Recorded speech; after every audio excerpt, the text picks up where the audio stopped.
కేసీఆర్ గారి హయాంలో పార్టీ పరంగా ఇళ్లు ఇవ్వలేదు అని డ్రా తీసి ఇండ్లు పంపిణీ చేశామని, కానీ కాంగ్రెస్ ప్రభుత్వం వచ్చాక ఇందిరమ్మ కమిటీ ఎవరు చెప్తే వాళ్ళకే ఇండ్లు ఇస్తున్నారని, పేద ప్రజలకు అన్యాయం చేయకుండా ఇండ్లు పంపిణీ చేయాలని విజ్ఞప్తి చేస్తున్నామని బీఆర్ఎస్ ఎమ్మెల్యే సబితా ఇంద్రారెడ్డి అన్నారు. గత ప్రభుత్వం ఉన్నప్పుడు పార్టీ పరంగా చూడలేదు అధ్యక్ష. ఎవరైతే అప్లై చేశారో వాళ్ళందరినీ కూడా పిలిచి కలెక్టరేట్లో కలెక్టర్ గారి ఆధ్వర్యంలో గౌరవ శాసనసభ్యులను అప్పుడున్న ప్రజాప్రతినిధులందరినీ పిలిచి అధికారుల సమక్షంలో డ్రా తీశారు అధ్యక్ష. అది ఎవరికి వస్తే వాళ్ళకు అలర్ట్ చేశారు అధ్యక్ష. అది పార్టీలను చూడలేదు, ఎవరిని చూడలేదు అధ్యక్ష.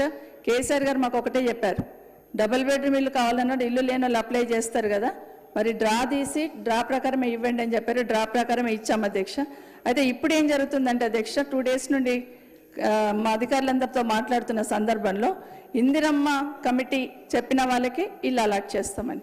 అధ్యక్ష, మా దగ్గర మీకు ఐడియా ఉంది, ఎయిర్పోర్ట్ దగ్గర ఉంటుంది, నేషనల్ హైవేస్కి దగ్గర ఉంటుంది, ఒక్కొక్క ఇల్లు 50 లక్షలని ఉంటుంది అధ్యక్ష. అట్లాంటిది ఇందిరమ్మ కమిటీ ఎవరికి చెప్తే వాళ్ళకి అలాట్ చేస్తాం, పైకి వెళ్ళి ప్రభుత్వం ఇచ్చిన డైరెక్షన్ అంటున్నారు అధ్యక్ష. నా రిక్వెస్ట్ ఏంటంటే గౌరవ మంత్రి గారికి, గతంలో తీసినట్టు ఇక్కడ కాస్ట్లీ ఏరియా, కాస్ట్లీగా ఉంటుంది, చుట్టుపక్కల అంతా కూడా అదే తరహా ఉంటుంది అధ్యక్ష.